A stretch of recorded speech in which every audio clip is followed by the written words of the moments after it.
اعوذ باللہ من الشیطان الرجیم بسم اللہ الرحمن الرحیم۔ ویورز، آج کی اس نشست میں ہم ایک ایسے وکیل کو یاد کر رہے ہیں جو ہم سے جدا ہو گئے ہیں اور ان کا تعلق ساہیوال سے تھا۔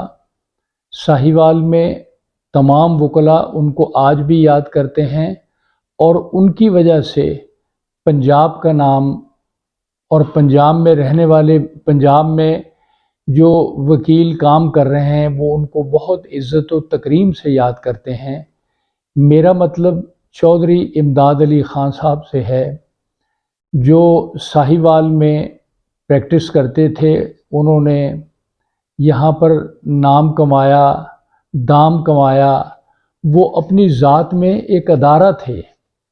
بہت سارے وکلاء ان سے مستفید ہوتے تھے، وہ لوگوں سے محبت کرتے تھے، ایک شاہانہ مزاج رکھتے تھے، اور ان کے کام جو ہیں وہ ان کے کیے ہوئے کیس آج جب ہم پڑھتے ہیں تو ہمارے لیے مشعل راہ ہیں۔ چودھری امداد علی خان کا تعلق جالندھر ہندوستان سے تھا۔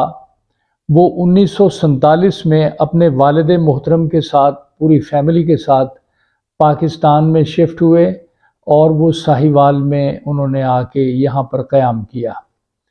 ان کی پیدائش 1935 میں انڈیا میں ہوئی۔ میرے چودھری صاحب میرے آئیڈیل وکیل ہیں، میں ان کا شاگرد تھا۔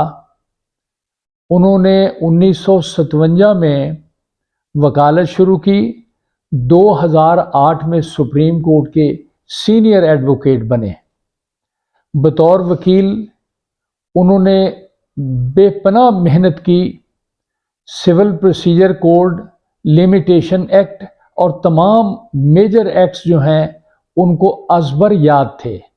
ہم نے ان سے پوچھا کہ یہ اتنی موٹی موٹی کتابیں آپ نے کیسے یاد کر لی ہیں؟ تو انہوں نے ہنس کے جواب دیا کہ جب کوئی شخص کسی چیز کو یاد کرنے کا ارادہ کرتا ہے تو وہ الٹیمیٹلی اسے یاد آ جاتی ہے۔ ہمیں پتہ ہے، اور چودھری صاحب بتایا کرتے تھے کہ ایک اچھا وکیل وہ نہیں ہے جو تمام قانون کو ازبر کر لے، بلکہ اچھا وکیل وہ ہے کہ اس کو کوئکلی یہ پتہ ہو کہ فلاں قانون کہاں لکھا ہوا ہے۔ چودھری صاحب نے بطور وکیل کے بہت زیادہ اپنے آپ کو ایکلیم کروایا۔ سپریم کورٹ نے انہیں سینئر ایڈوکیٹ کا درجہ 1998 میں دیا۔ بہت سارے مقدمات ان کے ساتھ میں نے بھی کنڈکٹ کیے۔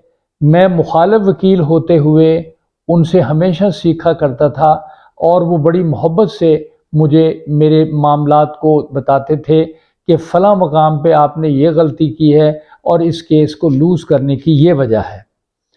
چودھری صاحب کا تعلق راجپوت گھرانے سے تھا، اور وہ منج قبیلے سے تھے۔ طبیعت میں بہت زیادہ شاہانہ پن تھا۔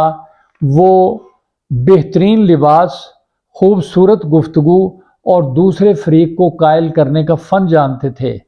انہوں نے ساہیوال میں ایسے کیسز کنڈکٹ کیے، لاہور ہائی کورٹ میں ایسے کیس کنڈکٹ کیے کہ وہ لوگ آج بھی ان کو یاد کرتے ہیں۔ ہم دیکھتے ہیں کہ چودھری صاحب کی اولاد جو ہے اس میں 2 بیٹیاں ہیں جو امریکہ میں سیٹل ہوئیں۔ ان کے ماشاءاللہ 3 بیٹے ہیں جو بڑے نامی گرامی ہیں۔ ایک بیٹے کا انتقال ہو چکا ہے، 2 بیٹے اب بھی اسلام آباد اور کراچی میں موجود ہیں۔ تو ہم یہ سمجھتے ہیں کہ چودھری صاحب نے اپنے آپ کو منوایا، اور چودھری صاحب نے ایک اچھا وکیل ہونے کا ثبوت یہ دیا کہ ہمیشہ انہوں نے اچھے طریقے سے اپنے کیسوں کو پٹ کیا۔ لوگوں نے ان کو یاد کیا۔ ساری زندگی روٹری کلب کے پریزیڈنٹ رہے، اور اسٹوڈنٹس ایڈ کوآپریٹو سوسائٹی جو ہے اس کے بھی صدر رہے۔ انہوں نے ہمیشہ لوگوں کی مدد کی اور لوگوں کو ہمیشہ کنسیڈر کیا۔ ان کے معاملات کو بہترین انداز میں وہ دیکھتے تھے۔ میں چودھری صاحب کو جو خراج عقیدت پیش کر سکتا تھا میں نے کر دیا، لیکن مجھے اپنی کم مائیگی کا بہت احساس ہے، اور میں سمجھتا ہوں کہ جتنے بڑے قد کے وہ انسان تھے، جتنا بڑا ٹریبیوٹ ان کو دینا چاہیے وہ میں نہیں دے سکا۔ ایک طالب علم کی حیثیت سے، ان کے شاگرد ہونے کی حیثیت سے میں اور میرے دیگر دوست ان کا بڑا احترام کرتے ہیں۔ وہ چودھری انوار الحق صاحب کو بہت زیادہ پیار کرتے تھے اور کہا کرتے تھے کہ یہ میرا شاگرد رشید ہے جو میری وراثت کو لے کے چلے گا۔ اس کے علاوہ رانا محمد ارشد خان جو ایڈوکیٹ ہائی کورٹ تھے ان سے بھی پیار کرتے تھے۔ سید اعجاز قطب ایڈوکیٹ جو کسی زمانے میں رجسٹرار بھی رہے لاہور ہائی کورٹ کے، ان سے محبت کرتے تھے۔ چودھری محمد رفیق جو چیئرمین بلدیہ تھے، ریٹائرمنٹ کے بعد انہوں نے وکالت شروع کی تو وہ بھی ان سے بہت پیار کرتے تھے۔ ان کے دوستوں میں حبیب احمد خان لودھی، شیخ اصغر حمید، ملک فضل کریم، چودھری سلیم اختر اور رانا محمد ارشد یہ سارے شامل ہیں۔ یہ تمام لوگ ان سے پیار کرتے تھے۔ مغرب کے وقت شام کو ان کے لان میں بیٹھ کر ہم چائے پیتے تھے اور اس کے بعد مغرب کی نماز پڑھایا کرتے تھے، اور نماز پڑھنے کے بعد دعائیں کرتے تھے۔ پاکستان سے ان کو بہت پیار تھا۔ وہ چاہتے تھے کہ پاکستان دن دوگنی رات چوگنی ترقی کرے۔